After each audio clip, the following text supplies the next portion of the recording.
Assalamualaikum. Baiklah, kita di sini akan membahas materi pembelajaran akidah akhlak tentang membiasakan akhlak terpuji. Nah, di dalam materi pembahasan kali ini kita akan fokus kepada 5 pembahasan, yaitu yang pertama tentang ikhtiar, yang kedua tentang tawakal, yang ketiga tentang sabar, yang keempat tentang syukur, dan yang kelima adalah qanaah. Pembahasan pertama yaitu tentang ikhtiar. Ikhtiar adalah usaha sungguh-sungguh seorang hamba untuk memperoleh apa yang dikehendakinya. Orang yang berikhtiar berarti dia memilih suatu pekerjaan, kemudian dia melakukan pekerjaannya dengan sungguh-sungguh agar dapat berhasil dan sukses. Dalam kata lain, ikhtiar adalah berusaha untuk mencapai apa yang diinginkan, dan tidak hanya berdiam diri dan berpangku tangan, apalagi lari dari kenyataan. Adapun dalil nakri ikhtiar ada pada Quran surah Ar-Ra'd ayat 11, yang artinya, sesungguhnya Allah tidak akan mengubah keadaan suatu kaum sampai mereka mengubah keadaan yang ada pada diri mereka sendiri. Selanjutnya, adapun bentuk dan contoh perilaku ikhtiar. Yang pertama, yaitu bekerja keras dan tidak menggantungkan nasibnya kepada orang lain. Yang kedua, rajin belajar. Yang ketiga, semangat dalam melakukan pekerjaan. Dan yang keempat, tidak pernah putus asa dalam menghadapi kesulitan. Materi kedua, yaitu tentang tawakal.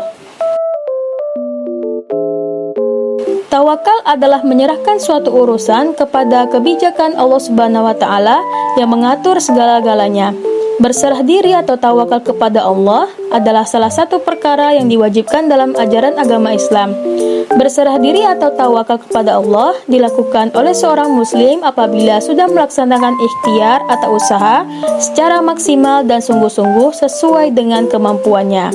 Adapun dalil nakli terkait tawakal ini ada pada Quran surah Al-Maidah ayat 23. Selanjutnya, dapat dilihat bahwa ada dampak positif dalam membiasakan perilaku tawakal, yaitu yang pertama, dapat meningkatkan keyakinan dan keimanan kita kepada Allah Subhanahu wa Ta'ala. Yang kedua, memperoleh ketenangan dan ketentraman jiwa. Yang ketiga, memperoleh keteguhan hati. Yang keempat, menyadarkan bahwa dirinya lemah dan mengakui kebesaran Allah Subhanahu wa Ta'ala. Selanjutnya, materi tentang syukur. Syukur ialah memberikan pujian kepada Allah dengan cara taat kepadanya, tunduk dan berserah diri hanya kepada Allah Subhanahu wa Ta'ala, serta beramar ma'ruf nahi munkar. Adapun dalil nakli syukur ada pada Quran surah Al-Baqarah ayat 152, yang artinya, karena itu ingatlah kamu kepadaku, niscaya aku ingat pula kepadamu, dan bersyukurlah kepadaku, dan jangan kamu mengingkari nikmatku. Adapun bentuk dan contoh dari perilaku syukur, yaitu yang pertama, tidak pernah mengeluh dalam hidupnya. Yang kedua, selalu mengucapkan alhamdulillah bila mendapatkan nikmat dari Allah. Yang ketiga, mau membagi kebahagiaan kepada orang lain. Yang keempat, selalu bersyukur atas nikmat dan karunia yang telah Allah berikan kepada dirinya. Selanjutnya, kita masuk dalam materi tentang sabar. Sabar adalah menahan diri dari sifat kegundahan dan rasa emosi, kemudian menahan lisan dari keluh kesah, serta menahan anggota tubuh dari perbuatan yang tidak terarah. Jadi sabar di sini adalah suatu kekuatan, daya positif yang mendorong jiwa untuk menunaikan suatu kewajiban. Adapun dalil sabar yaitu terletak pada Quran surah Al-Luqman ayat 17, yang artinya, hai anakku, dirikanlah sholat dan suruhlah manusia mengerjakan yang baik dan cegahlah mereka dari perbuatan yang mungkar. Dan bersabarlah terhadap apa yang menimpa kamu. Sesungguhnya demikian itu termasuk hal-hal yang diwajibkan oleh Allah Subhanahu wa Ta'ala. Dampak dari positif membiasakan perilaku sabar yaitu yang pertama, selalu ingat bahwa marah tidak menyelesaikan masalah. Yang kedua, bergaul dengan teman-teman yang baik. Yang ketiga, Allah Subhanahu wa Ta'ala akan menjamin kenikmatan dunia dan akhirat kepada orang-orang yang sabar. Yang keempat, mendapatkan ampunan dan pahala yang besar dari Allah Subhanahu wa Ta'ala. Nah, kita masuk dalam pembahasan yang terakhir yaitu tentang qanaah. Qanaah yaitu berarti menerima keputusan Allah Subhanahu wa taala dengan tidak mengeluh, merasa puas dan penuh keridhaan atas keputusan Allah Subhanahu wa taala serta senantiasa tetap berusaha sampai batas maksimal kemampuannya. Dapat diartikan pula qanaah merasa cukup terhadap pemberian rezeki dari Allah Subhanahu wa taala.